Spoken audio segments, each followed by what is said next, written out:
Hello and welcome back to Not Made in China, the podcast sharing unfiltered conversations about adoption and the beautiful madness that comes with it. I'm your host, Xiaoxin, and today I'm joined by Lifang, a Chinese adoptee who grew up in the Netherlands and has spent much of her life navigating identity, belonging, and connection to her birth family.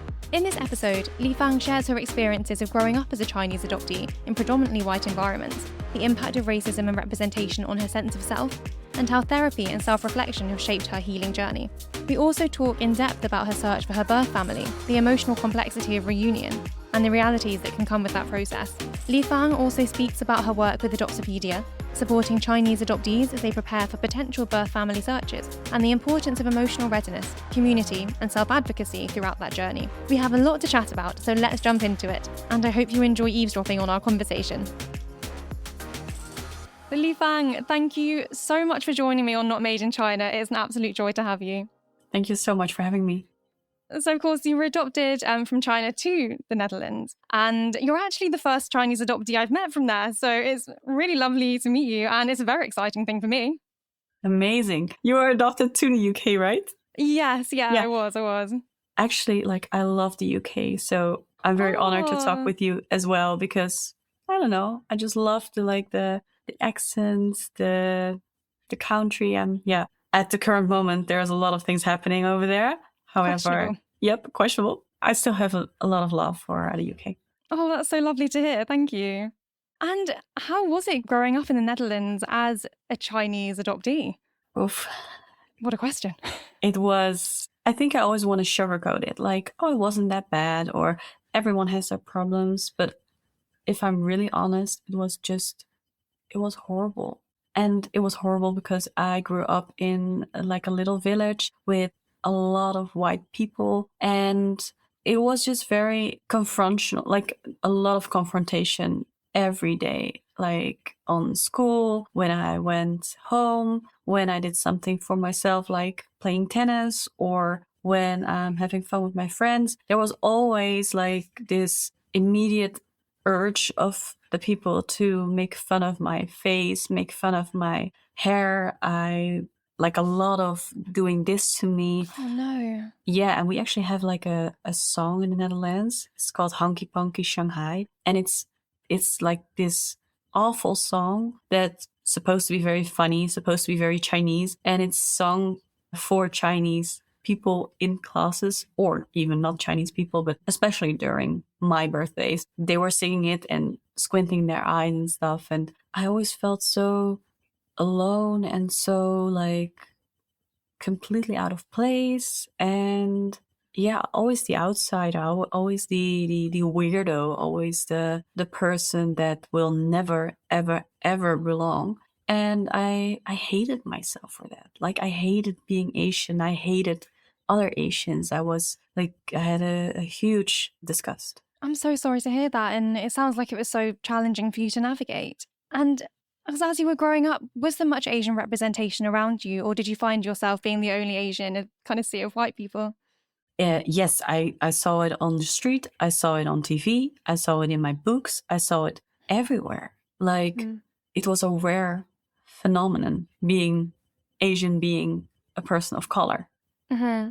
Yeah. And going back to the song that you were talking about, as a child, how does that feel to have something like that sung? Because, correct me if I'm wrong, but I'm assuming that the intention behind it isn't to be racist, or perhaps is it? Because I'm not sure. I'm not sure either. I think racism towards Asians is so normalized because a lot of Asians don't speak up about it, which is very logical, because speaking up doesn't always mean that the things will change. It only means that you come up for your inner thoughts or emotions. And for me, I did feel like it was a big racist thing.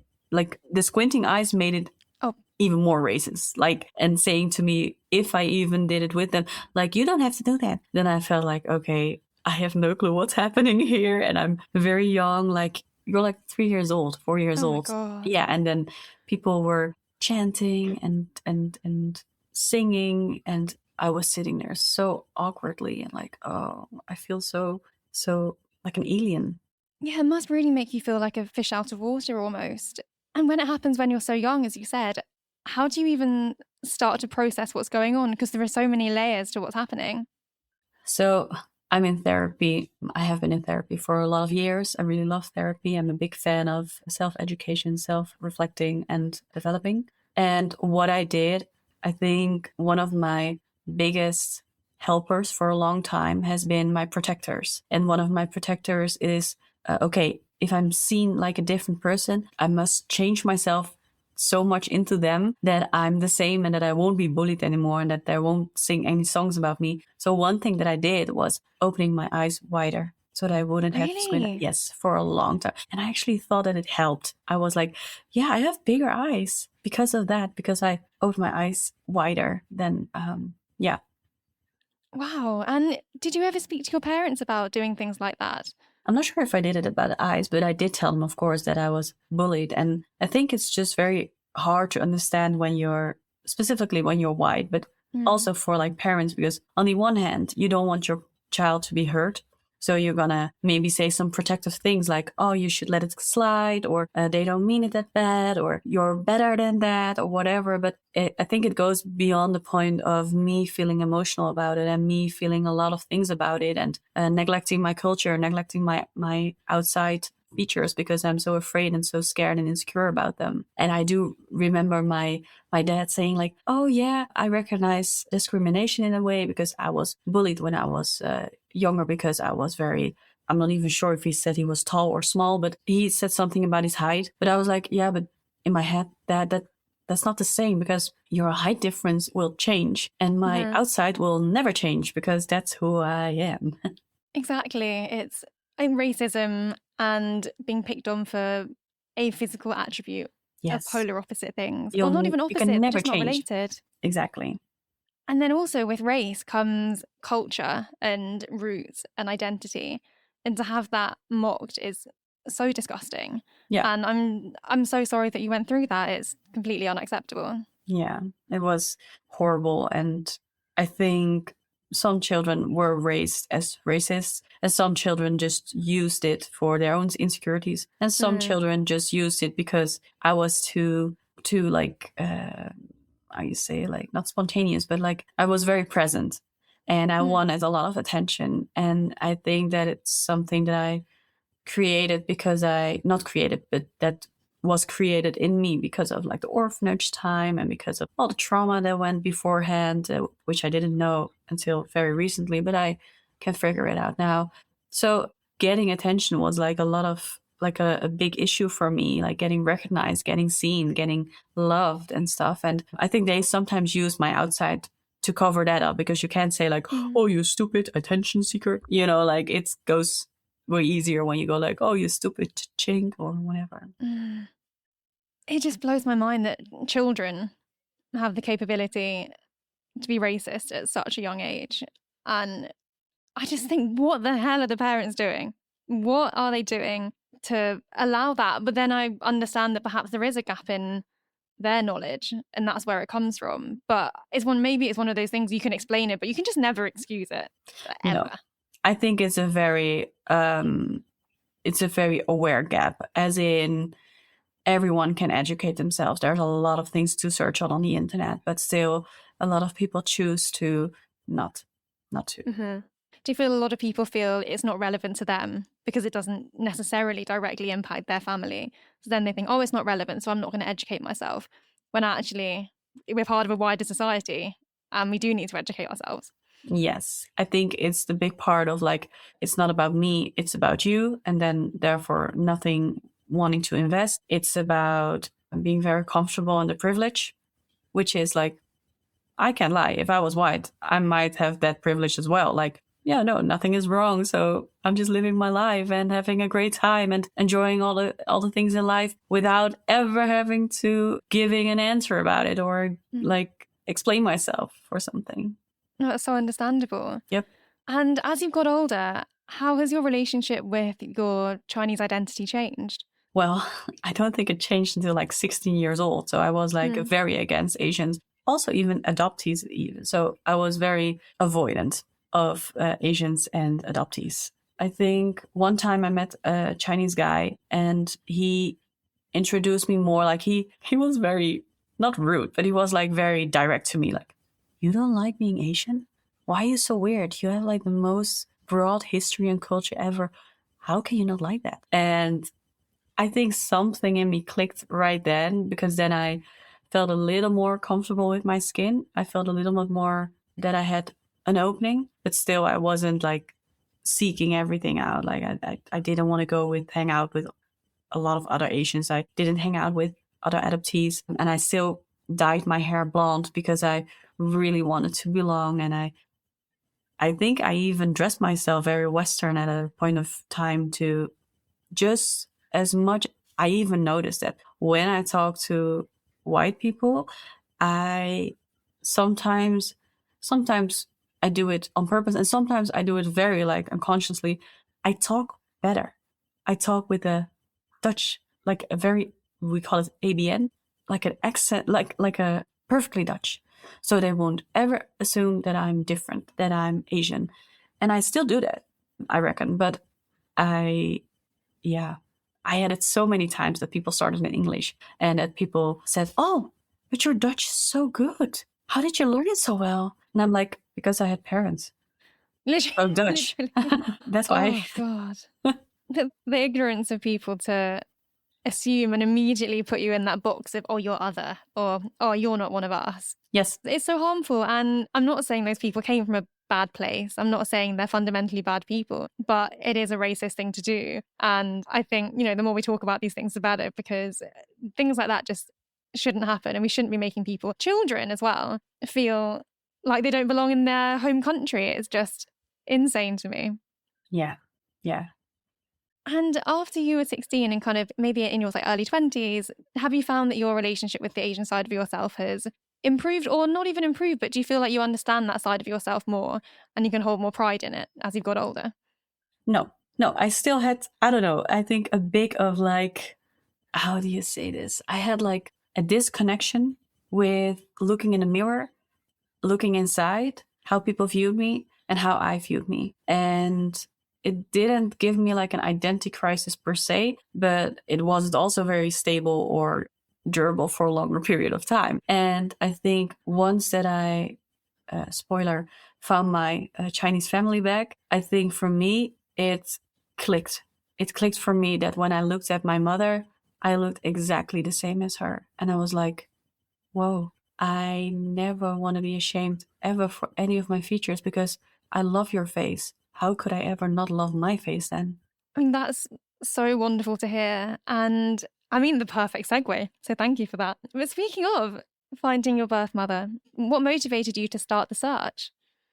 Yeah, so just for the listeners, I don't have a very like bubbly life, and therefore a lot of things that I will tell are a bit sad, might have a bit of a sad start. And this one as well, because it wasn't out of like, oh, I'm so curious about finding my birth parents, la di da di da, or I don't know how other people might start, but I do know, but I know that other people start from a way more like a perspective of, okay, I'm ready for it. I'm going to search for them, etc. I was about to lose my parent in the Netherlands because my mom was really sick. She had spread cancer and I felt very alone because I'm only child. My dad is also very sick. And I was like, I don't want to end up alone because that's one of my biggest fear of like having no one to share any things with because you're literally alone on this big planet.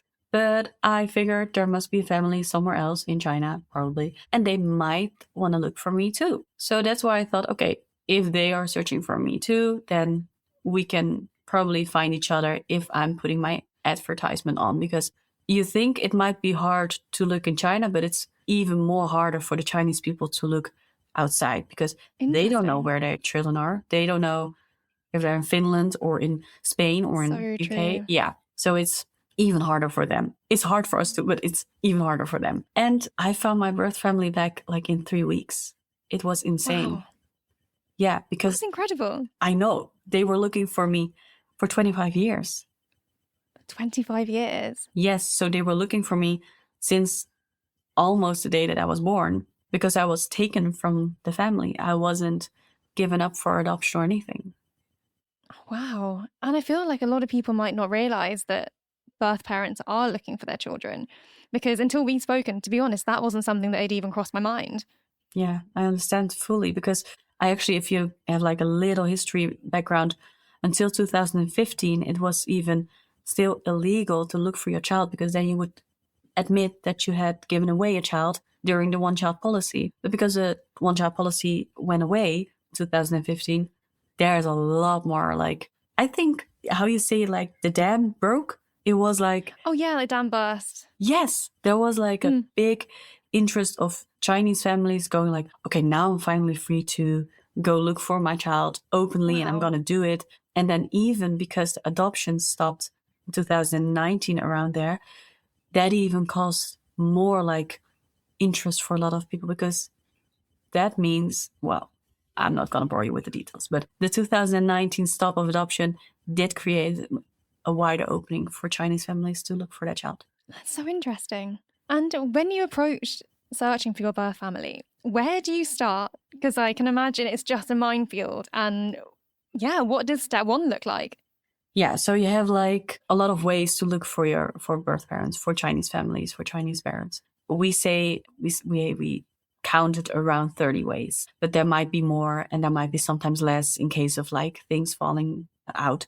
So you have like the free ways, the ways that are easy reachable but very low key, and you have like the very thorough ways, like the hiring a searcher, and that's expensive because like 300 euros a day, 500. But I thought, okay, I'm gonna do it very low key. So I already did my DNA test at 23andMe, and then I put up a poster, a digital poster, in via an organization, and they put it in some groups of like Zhejiang of EU, my birthplace, my estimated birthplace. So this way will only work if you're actually from that place, and a lot of people don't know it. So a lot of ways won't work because you can fly all you want at a place, but if your birth parents are not living there, then they will never be reached. And the same with like social media and stuff, because there's also the way of social media. And if you're using social media, but your parents are ashamed of them having like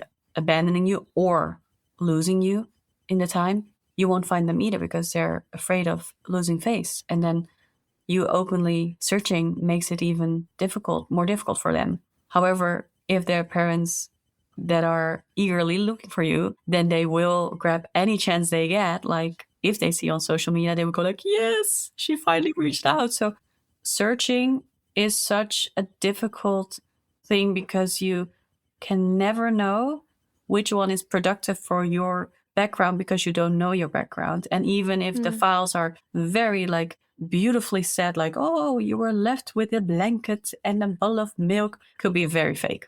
Could be very, very fake. Oh, wow. And how did you find that out? Yeah, so that might be the bridge to. So I started a foundation. After that, I found my birth parents back because I was very eagerly like, I want to help other people. I felt the very big need of other people should deserve to get this as well, like to get the information as well, that it might be even more possible now to search for your birth parents than it was. We're talking about 2026, 2015, 11 years ago. Oh, that's such a long time already. Okay. Yeah. So a lot of like adoptees are still living in the past of people saying, oh, finding your birth parents is like finding a needle in a haystack. It's very difficult. It's almost impossible. La-di-da-di-da. And it was. Several years ago it was. But in the meantime, there's so many ways. There's so many parents looking for their children. And there's so much more knowledge coming, like airing up. I even talked with people in China as well who have seen a lot of files, and all the files are the same. Like this person is found by Jerry, and this person is found by Jerry, and this person is found by Jerry, and this has the same stamp, and this has the same stamp. Wow. And the same doorstep, and the same finding place, and the same, like everything the same. It was a production. That's fascinating. And I think that's something that so many people don't know. And kind of going back to your experience of searching, what was that like emotionally, and what were some of the biggest challenges? Language was a big challenge. Culture is a very big challenge. Like I can figure out how to talk to you if I don't speak the same language. But if we don't speak the same culture, it's way more difficult because I can make up a new culture in my head. Like if that's the way you think or you live, then that is it. And I can only have acceptance for that it's different than mine. Yeah, I think the biggest challenge was, for me, I had the biggest challenge of like navigating through emotions, because 1 month after that I found my birth parents, my mother died in the Netherlands. So it was, Sorry. it was such a big high low. And I don't know, as I said earlier in this podcast, I have a lot of protectors around me. And I mean, like, in myself, like my protector can be continuing while I actually should lay restful in my bed. Could be smiling while I feel horrible in my, in myself. It could be building a foundation while I actually should take a step back and letting my emotions be there because they deserved it to be there. And I do think that a lot of adoptees have those coping mechanisms as well, like making it brighter than it is, or self-sacrificing, or people-pleasing. And it's just, I think those were my biggest challenges, but I didn't know them at the time. Yeah, I see them now. So now when I hear people connecting and reuniting with their birth parents, I always say, like, yeah, it's very difficult, but at this moment you might feel like, okay, I'm gonna handle this, la-di-da-di-da. I'm gonna see whatever I'm gonna see. But I'm always trying to give them the space of everything that you feel like this is what I actually need. Please give ear to it in the time, or acknowledge that you feel like that. So if you feel like, I don't want to sleep with my birth family in their house, acknowledge yourself, therefore, to seek for a hotel and go by yourself, because you deserve to have that alone time. And I understand that there's like a big loyalty stuff of, like towards your birth parents, to please them because you don't want to lose them again. And, like you just met them and la-di-da. But it's way better to accommodate your own needs during this very stressful, very emotional, and very roller coastery time. Absolutely. And do you think that some adoptees might feel like there's kind of pressure to have closeness to their birth parents as soon as they meet them? Yes. Mm. Yes, I can imagine, Yeah. It's often glamorized as, it's going to be this huge reunion. They're going to be delighted. It's going to be all this. And then sometimes it is, and that's incredible. But then there are so many other areas between that. Yeah, as I was going to say, is that something you come across? Yeah, so I always hope when people go for a search, or when they find their birth parents, that they are ready to accommodate their own needs, to not even accommodate, because that's might be even harder, but to feel that they have own needs. I think that's very important for adoptees to realize before you start this process, because you will have your own needs. And it might be that the needs of your birth parents, or the needs of your adoption parents, or the needs of your partner, or the needs of the society, I don't know, of other adoptees as well, you might set them higher than your own, even unconsciously. But it's so important to, if you're searching for them and you're doing it for your own need, perfect. If you're finding them and you don't want contact and that's your own need, perfect. If you're finding them, you want contact and that's your need, also perfect. I hope we can set ourselves more and more into self-acceptance, self-worth, self-loving, of like, what do I need? What do I want in this whole journey? And standing up for yourself, like going for a search, even though maybe people won't agree, is so like important. Absolutely. I totally agree. I think it's so important to leave or make space for those feelings when they come up, because it is very easy, especially when it's such an exciting thing to be doing. I can imagine it's easy to push those feelings aside and just get swept up in the moment and not want to make space for potentially uncomfortable feelings. As you said, you might get that feeling of, oh, I don't want to stay in their house, but then society probably tells you, oh no, but you should, because they're your birth family. Or you might feel guilty because they might be desperate for you to stay with them, but you don't want to. And then there's the whole guilt there as well. But I think you make such an excellent point when you say you need to do it for your reasons and listen to your intuition and do what's right for you ultimately. Yeah. So I also that's perfectly summarized, because that's exactly what I mean, like having your own emotions and feeling them, because it's so valid. And we have been such, not a victim, but we have been in a way kind of like a puppet, because we especially have been traveled like 8,000, 9,000 kilometers further without any of our knowledge of what's happening then. You were like a baby or a very young child and something is happening to you. And therefore, everything afterwards, how can you make sure that it's totally like your, like choices and thoughts and wishes and everything? And then once you become like 18 or 21, we see a high rise of 21 years old people in the adoption community, because then they will develop their real own identity. Before that also, but 21 is like a year of, no, I'm not feeling that social pressure anymore so much. I don't feel my parents breathing in my neck anymore. And I hope that it's then, once the time is there, that Chinese adoptees can look up information about the things and then make up their own minds. So if there are adoptees who don't want to search and they have researched everything and they still think like, no, it's not for me because I'm not sure what I will tear open, I'm not sure what I will get from it, etc., chef's kiss, perfect. And if it's adoptees that are, and I don't say even that making a decision is permanent, because you can also change your mind once you have like children, or if a parent dies, or if like, if anything happens life-changing in your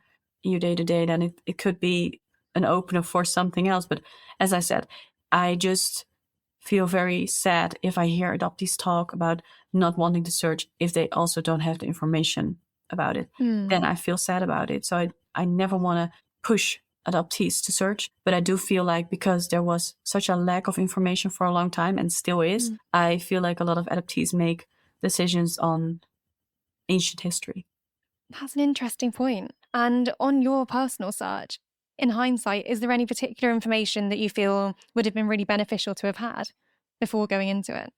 Yeah, I do think so, because I was in the assumption that I was abandoned as well. And I wasn't feeling very bad about it, actually. I felt very like, okay, my parents did it with a good reason, etc., etc. I have never felt bad against my biological parents, ever. And I talk with this a lot of like therapists about it, and coaches and other adoptees, like, are you not feeling angry at all? And I'm like, I don't think I'm 31. I've done a lot of therapy. I had poured open a lot of wounds, but this one is just not it. I felt very not safe. I don't feel safe, but I felt very secure of like that they did it with a very good intention. And now that I'm older and wiser, and that I know that my story is so different, and that I was not even given to other family and then taken away, which is already very horrible. But last October, I found out that the person that I was brought to was killed.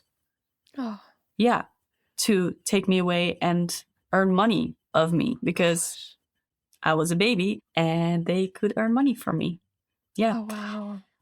And I think I wanted to know beforehand that could also be a possibility, that there was child trafficking during the time, because I didn't know. I thought it was like all the 180,000 Chinese adoptees are all abandoned along the road or somewhere else. Like that was a story. That was a story that I believed in, that I was brought up with. That was something that I saw in documentaries, the One Child Nation documentary of, like even dead babies along the way. And it was horrible. And now that I know better, that there is a lot of Chinese adoptees who were taken away, stolen, used for power, used for money, I can't even imagine.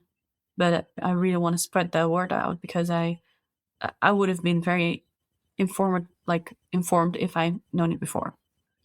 Absolutely. I think the more we can know, the more context we can have, the better. Yeah. And as adoptees, I think we so often wonder the reasons why our birth parents abandoned us, or did they? Or did they? And yeah, having that information and understanding that it might not have been that at all is really powerful. And I can imagine a lot of people could also take comfort in that, realizing that it might not have actually been the birth parents' choice in the first place. Absolutely. That's one of the things that I talk about with adoption parents as well, and with other adoptees, like who feel angry about their existence because they feel like they shouldn't be alive. And I'm like, no, actually, everyone that I speak to who is alive, which is everyone who I speak to, because otherwise it would be a very weird conversation. I think that your parents or someone really wanted you alive. Otherwise, you wouldn't be there. There were other options. I can tell you all the other options because I have did my research and it's horrible. Yeah. And for you, meeting your birth family, so you have to remind me, did you meet both of your birth parents or Yes. was it just your mother? No, both. Perfect. So when you met your birth parents and you spoke to them, first of all, what was that first meeting like? And did it change the way you saw your own story? It was actually beautiful. I don't remember it well because I was dissociating so much, but Of course. I have it on video. So I sometimes look it back. Yeah, I can send it to you as well. And I remember my brother shouting, "Sister." And I remember my dad so eager to hold me and cuddle me that he was running into the gate. And then I was like a security officer, no, sir, you should stand back there. And he was like, oh, sorry. And then we just fell in each other's arms. And my mother came by and I looked at her and it was insane because we had two things similar. One, we wore all black.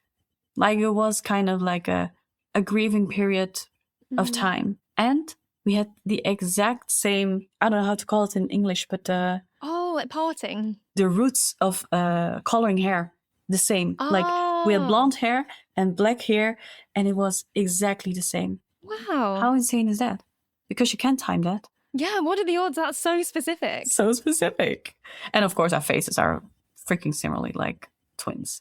I mean, how was that looking at your mother and seeing yourself in her and also seeing beauty in her? It was very familiar, however, because we can't speak the same language. And as I said, the culture is very different. So my mother is very quiet. Okay, she can shout as well, but mostly she's very quiet. It's very different from my upbringing. So it was a bit strange, I think, for me to not have that, like having an abundance of emotions, but not getting it out. Like seeing it, feeling it, and experiencing it together. Like the energy is colliding, but the words are not flowing. That makes sense. It must be it's hard to communicate that moment to someone else. And it's the only language I speak. We can do it in Dutch if you want. Amazing. Let's start again. So yeah, what I meant to say. Was that such a complex moment to be in, and even to begin to articulate yourself in your mother tongue in that moment is one thing, let alone doing it when there is that language barrier. And how did you navigate that? I think one of my protectors was active as well there, and it was the very enthusiastic protector. So being very like lively and happily and everything. Well, I might have felt also very emotional and feeling like crying, feeling like maybe also feeling a little bit of an outsider because my family did talk to each other, but they can't talk to me. So I did feel like a little left out again. But this is the first time that I tell this actually to someone, because now I think I'm finally into that realizing how much things affected me once I let go of the protectors. Well, it means a lot that you shared that. So thank you. It really does mean a lot. It's absolutely also to you. Like you're such a lovely person. You have such a good energy. I'm very glad I'm talking to you. Well, thank you. I truly, truly, truly appreciate it. And going back to what you were saying about your protectors or survival mechanisms, and then also what you were saying about not always giving space to the authentic feelings that you were feeling. Do you think perhaps that was one of those moments where you felt maybe you had to be super expressive and to try and help communicate when actually you have all these other feelings going on and there's just not room for them to come out? Yeah, absolutely. And how did that feel in the moment? Was it something you were aware of, or is it more in hindsight that you picked up on that? Yeah, because as I said, I was very disassociated. I should be able to. Yeah. Ik was aan het dissociëren. So yeah, I was totally like into another time zone and not even the Netherlands, but in another time life. I was very overwhelmed. I think also very overwhelmed because I did feel a lot of joy, like hugging them for the first time. People who and that time I didn't even know that I wasn't abandoned on purpose. Like I still didn't know the story very well. And but knowing it now, if I would do it all over right now with the knowledge that I have, with the experience that I have, I would cry the whole day. Meeting people who never left you, meeting people who look so much similar to you, who open. I can even cry right now. I feel like it's just so having so much robbed from you and realizing that in a moment is awful. Yeah. And how did you find out about it? Or how did you find out that you weren't actually abandoned? Yeah. So this costs a period of time. However, I think I did use my foundation as a lot of like coverage of going deeper into it. I think if I didn't create my foundation for Chinese adoptees, I wouldn't have digged so much, because then it would be just, I don't know, I wouldn't prioritize it. But now that I do have that, and I do want to educate other people, I wanted to know my story to the fullest, which my parents actually sometimes found very annoying and not so nice. And it did cost, I think, a little bit on a relationship that I asked so much and that I wanted so much and that I was very persistent on knowing so much. And I do think, I was talking about this today as well, earlier, I sacrificed a lot of things for myself, because that's a person that I was created into with all my baggage. And something that I did was asking a lot from my parents about my background, which opened a lot of wounds in my dad's body, and I saw that, and he cried a lot of times. Oh. Yeah. And it might be good for him as well. But Yeah, it's I was also gonna very say. but it's also very painful, and it was difficult. And I just wanted to point this out. Like, I think I sacrificed too much for others. And I'm very glad that I'm wiser now, and that I'm more into setting boundaries, and this is my life. I'm going to enjoy it with my family at this point. Yeah, and that's something that I did recently as well. But it's still very like navigating and wanting to know more, and not invading them as much. And I just think having a foundation created a little bit of more of an opening for me to say, no, I don't want to know it for me. I want to know it for them. Mm-hmm. But maybe I did want to know it for me as well. But maybe And I think later. Yeah, that's so fair. And I think going back to something you said earlier, where, our feelings around reconnecting with birth family, reconnecting with culture, exploring our identity, they're ever changing. And I think you said beautifully, you're allowed to change your mind, and you're allowed to feel something one day and then the next day wake up and feel completely differently. Yeah. And that's absolutely fine. And it is so easy to put other people's needs and feelings above your own, to the point yours just become almost irrelevant. But then you end up just performing for other people, and you don't really get what you need to get out of the situation. So it's so wonderful to hear that you now feel in a place where you can put yourself first, and you can listen to your feelings and your needs, because they're so valid, and you're number one. So, Yeah. Yes, I should be number one in my own life, because it is my life. But it's easier said than done. Especially with our background, because it's just so normalized to, in our head, in our system, to make ourselves as safe as we think we can. And this one is one of mine. Having like this need of sacrificing a lot of things to make myself safe. However, it doesn't make me safe at all. It's so interesting. And do you feel perhaps you do sacrifice things to feel safe, in the sense that it'll stop people from leaving? Or if you put your needs second and their needs first, then you're looking after them, you're managing their expectations, their reactions, their feelings, and therefore you'll be safe because they won't leave because they're comfortable. Yeah, absolutely. I had that in friendships. I have that in friendships. And well, actually, because I made the decision that I will quit Adoptopedia as the founder.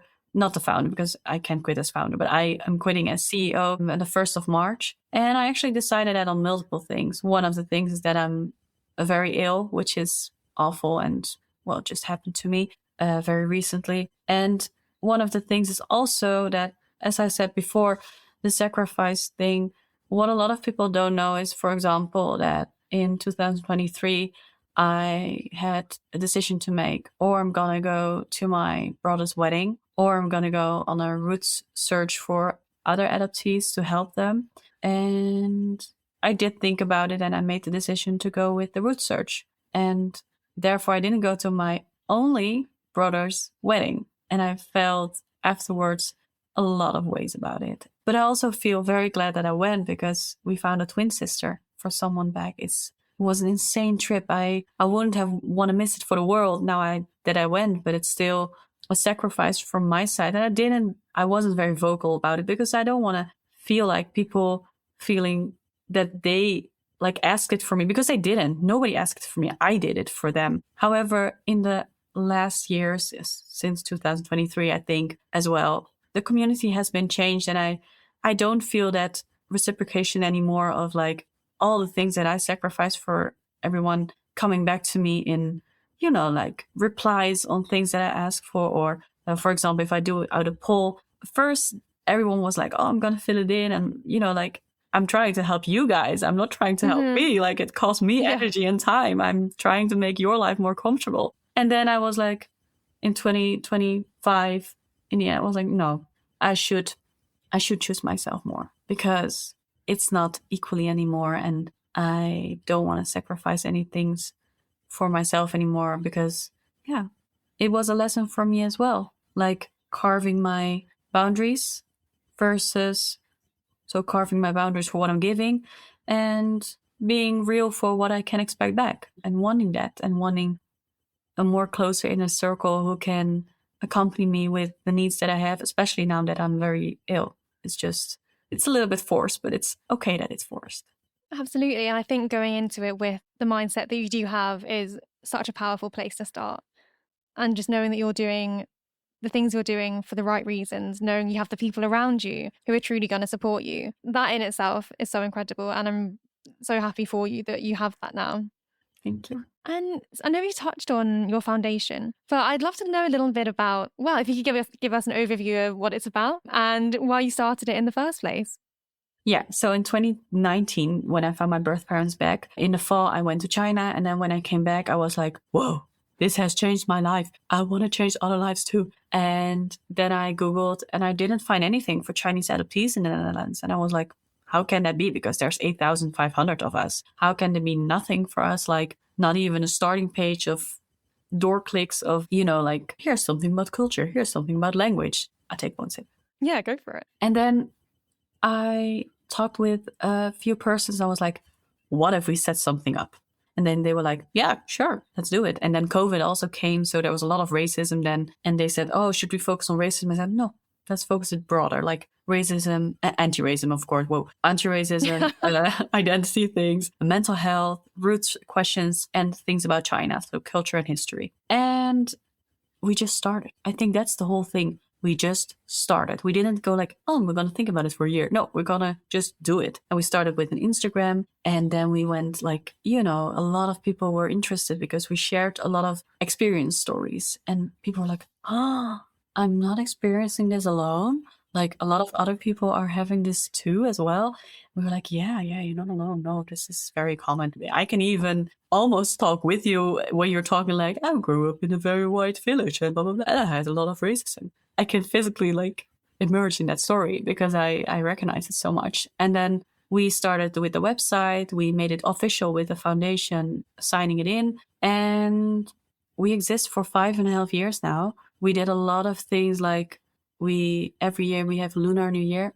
I heard that it's actually Chinese New Year because Lunar is a colonized name. So I shouldn't use it anymore. But we're celebrating Chinese New Year with a big gala, a party. And it's actually this Saturday. So if you want to come over. No, I'm kidding. I'm like, I'll be there. Yeah? Okay. You can sleep at mine. So it's next Saturday and we're aiming like 120 people around it. There's a lion dance. It's with traditional things. It's beautiful. It's very like a touch of China and Taiwan, and also like having that connection with other people coming there who are also might be a little bit like nervous or first time, and some will be there for the 4th or 5th time, and it will be amazing.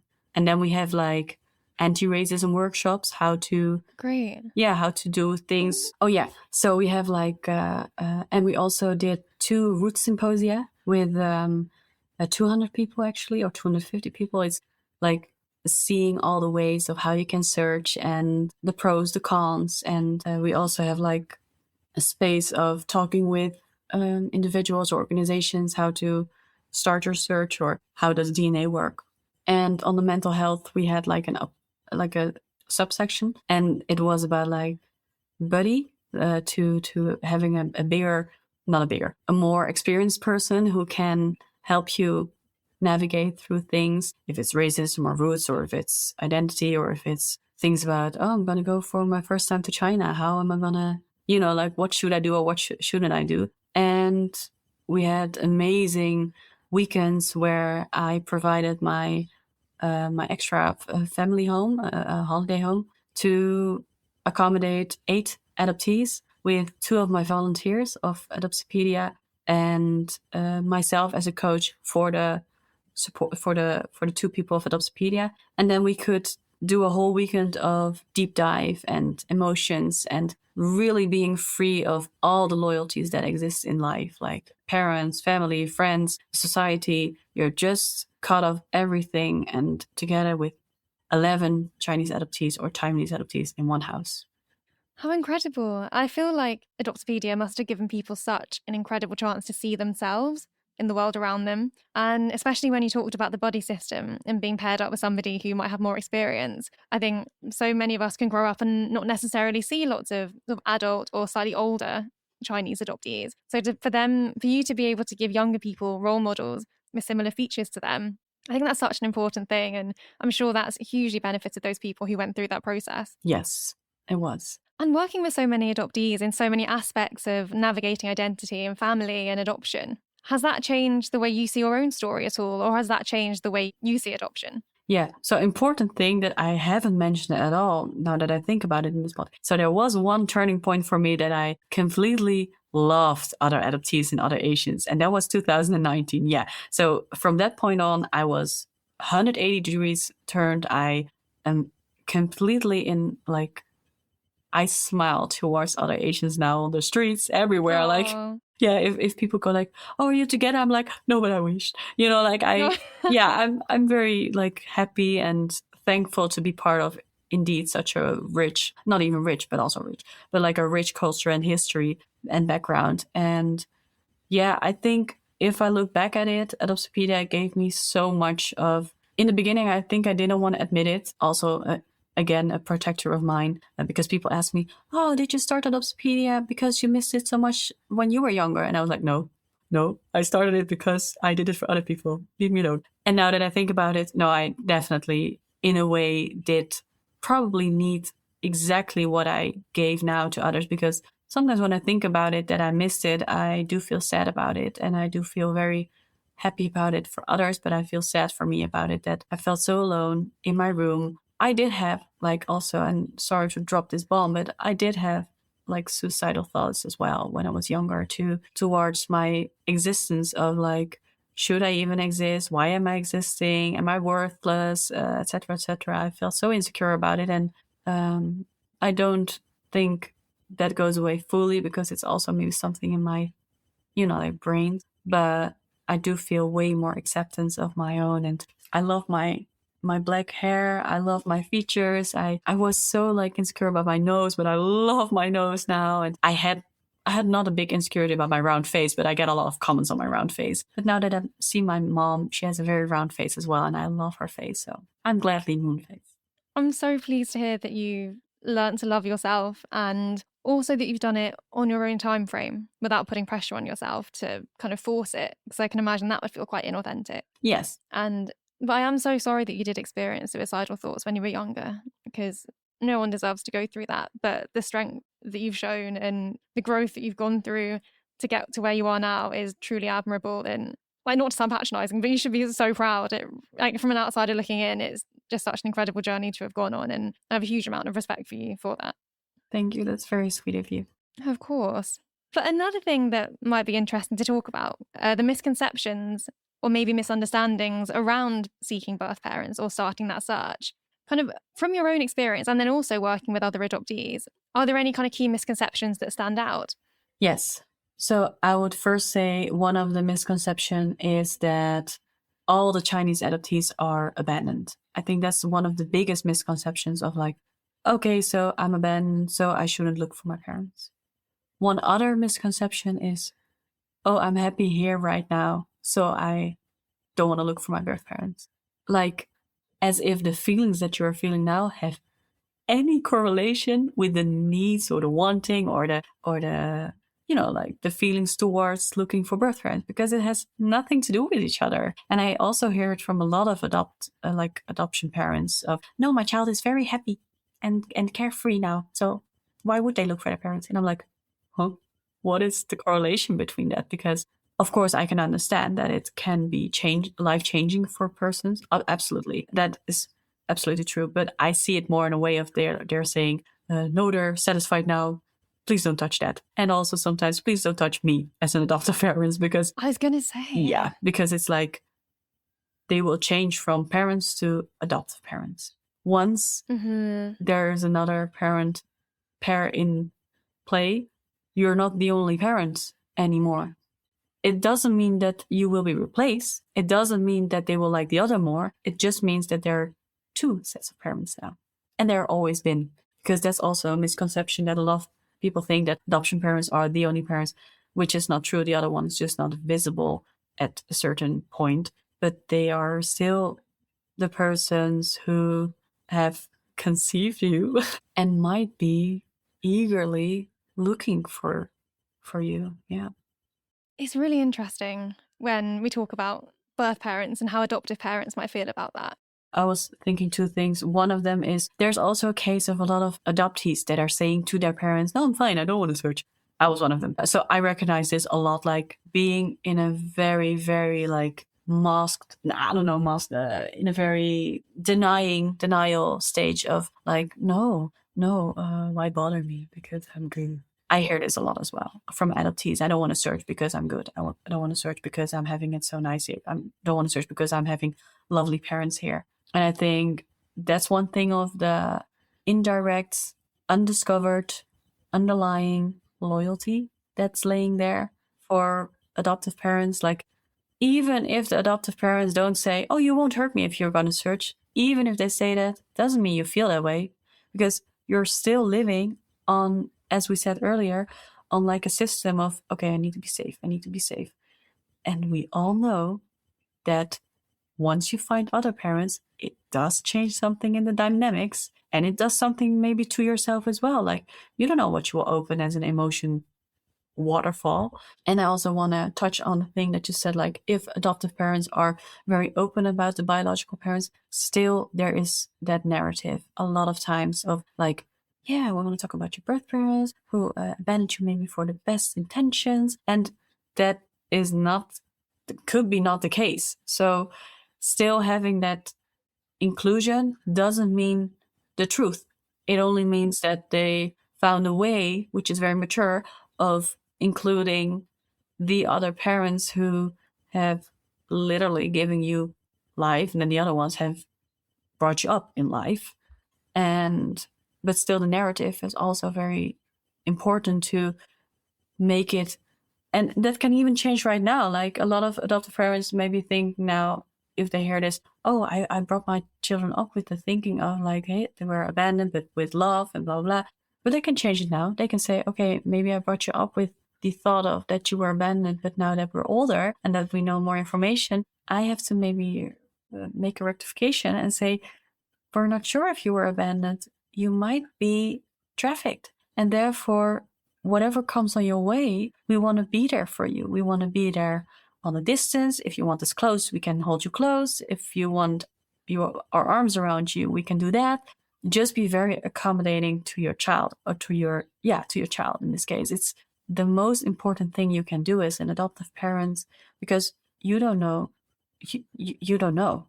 And that's the whole thing of, I think a lot of parents want to give their security to their child, but they can't. Nobody can. You can only do that partly once you find them back. Partly, not even the full story, but partly. And do you think, I know we talk a lot about the journey for adoptees and the complex feelings around that, and how we as adoptees are always changing our feelings around navigating these things. Do you think it's also the same for adoptive parents, that they also have to keep their minds open, and their perspectives might shift over time, and also give them a bit of grace and go, you know what, you're also learning.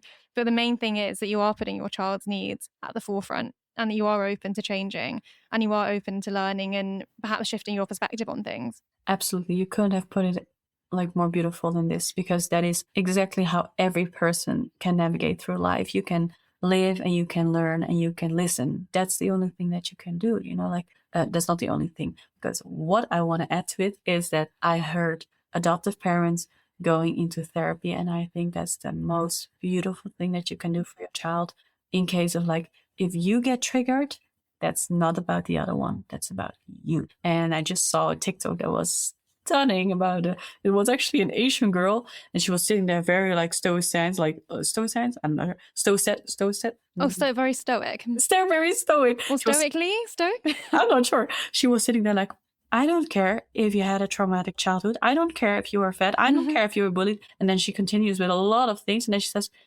because I have endured that too. But I went to therapy because I don't want to be like an awful person to others, to myself. I want to take responsibility because what happened then is not my fault. But everything that happens after, where I create drama, chaos, whatever, hurt for others, that is on me. And I think that's the same for parents. You can control what happened to you in the past.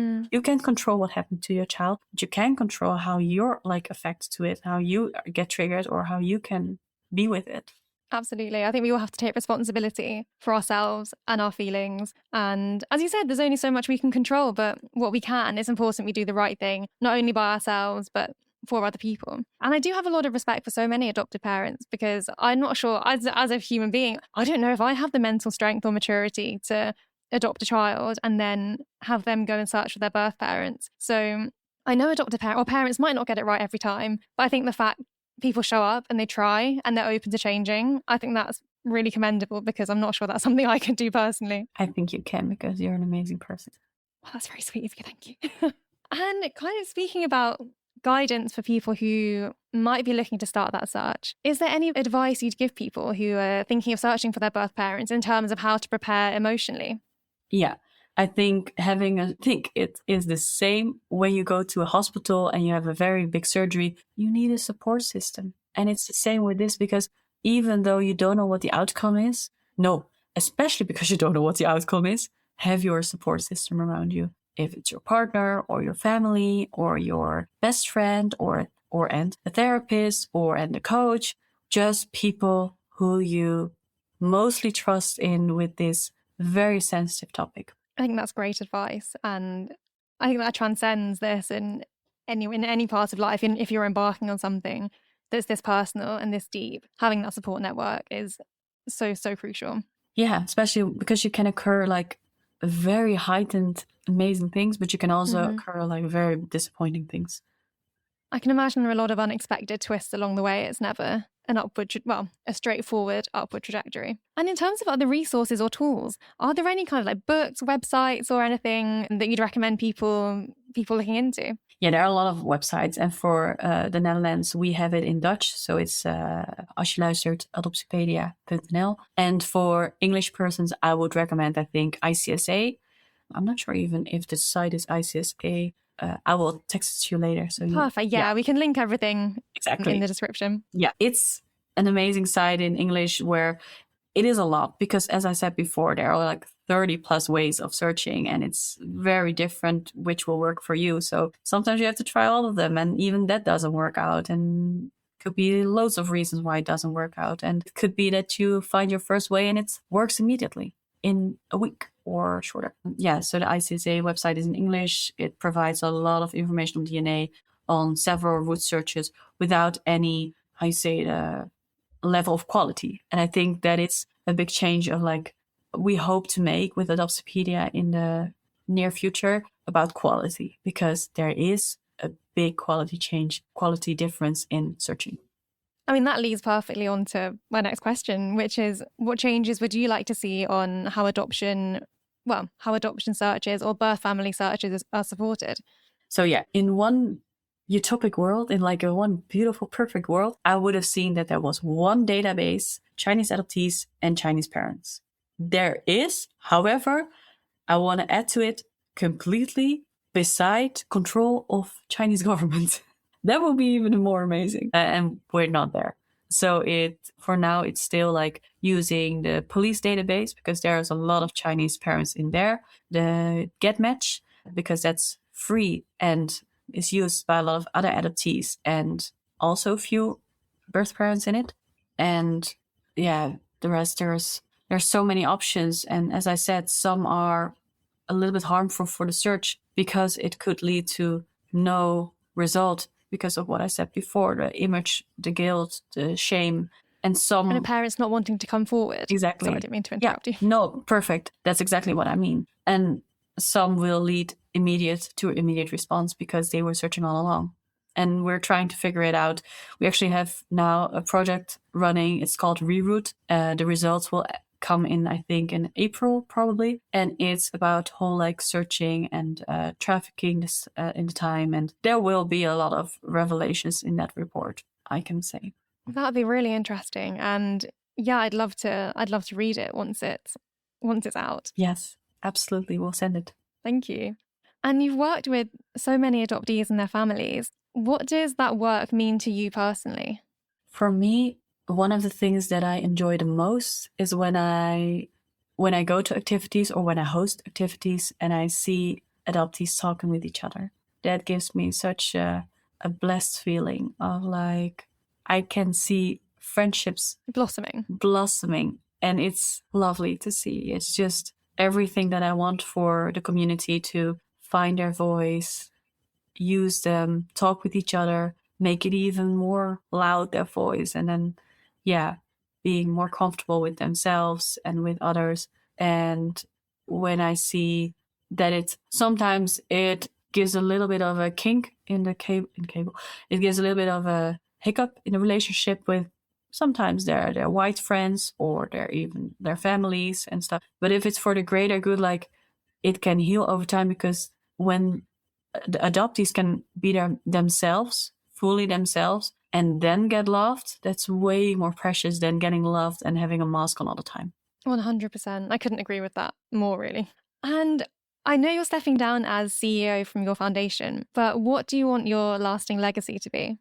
Oy, that's such a beautiful question. I'm thinking about a very corny answer. I'm thinking about maybe my legacy is choosing myself, and therefore giving a perfect example of how choosing yourself is not the end, but the exact beginning of your life. That's beautiful. What a perfect way to finish the episode. Well, thank you so much for sharing so much of your personal story, but also sharing the work you do. It's really so important. And by doing that, you've made the world a better place. And I think that's all we can try to do as humans. So thank you for that. And thank you so much for your time. It's been such a joy to talk to you. Thank you so much for all your lovely questions, your deepening questions, your clarifying things, because that's so important. Because sometimes I use words and I'm like, what am I even saying? And it's so nice to hear that you can summarize it and sometimes acknowledge, and sometimes maybe have your own perspective on it. And I love that. I really adore this conversation as well. Oh, I'm so pleased. And thank you. And is there anything else that you wanted to talk about or add, or you feel like we might have missed? The only thing is, it might be if there are Dutch adoptees listening, je bent altijd welkom bij de community. And if there are English adoptees listening, my inbox is available until the 1st of March. And then after that, I'm going to enjoy my retirement. But yeah, until then, please feel very free to DM me, because I will reply to all of the messages that I get, because I don't know, that still feels right. That's fantastic. And I'll make sure I link your, oh my goodness, I'm such a grandma. What's it called? Handle? Yeah, my account name? That's really embarrassing. I was trying to be really slick, but lead balloon. I will link that in the description so everyone has access, and until the 1st of March.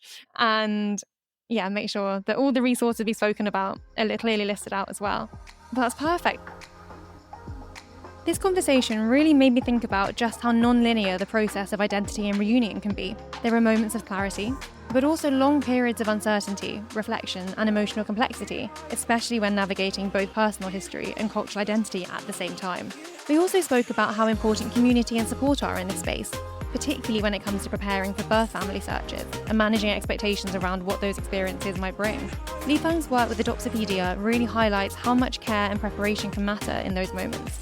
Something I've been reflecting on since this conversation is how much self-acceptance becomes an ongoing process, not a fixed point, and how different each adoptee's path can look. If you found this episode helpful or thought-provoking, we'd love it if you could share with someone else who might connect to it. We post new episodes every other Tuesday, and you can follow us on Instagram and TikTok at Not Made in China Podcast. Thank you so much for listening. We'll see you next time.